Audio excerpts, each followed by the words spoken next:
2024 সালের 16 ডিসেম্বর বিজয় দিবস উদযাপন উপলক্ষে টাঙ্গাইল মধুপুরে অ্যাডভোকেট মোহাম্মদ আলীর দলীয় কর্মীদের এক বর্ণাঢ্য র্যালির দৃষ্টান্ত স্থাপিত হয়।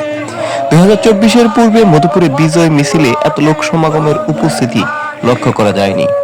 মধুপুর বাসস্ট্যান্ড চত্বরের ব্রিজ সংলগ্ন রাস্তাগুলো জনসমাগমে ছিল কানায় কানায় পরিপূর্ণ। র্যালি শেষে আলোচনা সভা অনুষ্ঠিত হয়। এ সময় বক্তব্য রাখেন বিএনপির কেন্দ্রীয় নির্বাহী কমিটির প্রভাবশালী সদস্য অ্যাডভোকেট মোহাম্মদ আলী, পৌর বিএনপির সাধারণ সম্পাদক আব্দুল লতিফ পান্না, উপজেলা বিএনপির সাবেক সহসভাপতি জয়নাল আবেদিন খান বাবলু এবং মধুপুরের বিশিষ্ট ব্যবসায়ী আনোয়ার হোসেন। এ সময় উপজেলা যুবদলের সাবেক সদস্য মনিরুজ্জামান পতাকা উড়িয়ে বিজয়ের মর্মকথা বোঝাতে চেষ্টা করেন। জনগণই ক্ষমতার মূল উৎস হওয়া কথাটি ব্যক্ত করে মোহাম্মদ আলী জানান, আলহামদুলিল্লাহ, এটা শুধু একমাত্র আল্লাহর ছাড়াই হয়, তাছাড়া হয় না। আমাদের নেতা শহীদ রাষ্ট্রপতি জিয়াউর রহমান, যিনি স্বাধীনতার ঘোষণা করেছিলেন, আজকের দিনে শহীদ রাষ্ট্রপতি জিয়াউর রহমানকে স্মরণ করছে।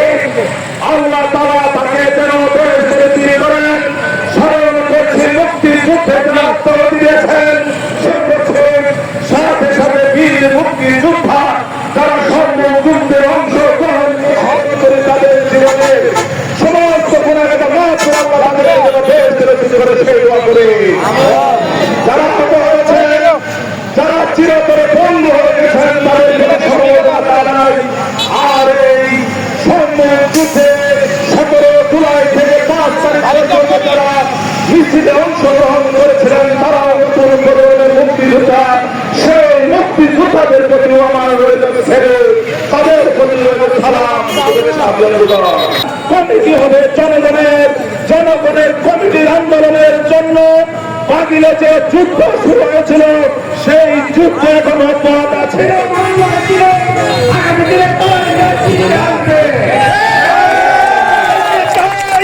আমাদের নেতা অ্যাডভোকেট মোহাম্মদ আলী রাজপথে ছিল, মামলা হামলায় ছিল।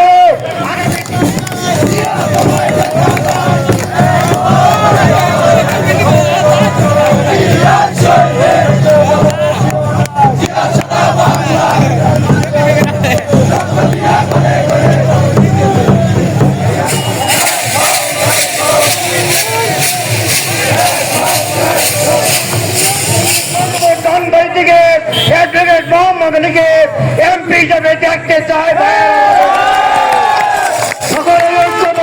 মধুপুর থেকে তানবীর তৌসির, বাংলার সময় নিউজ।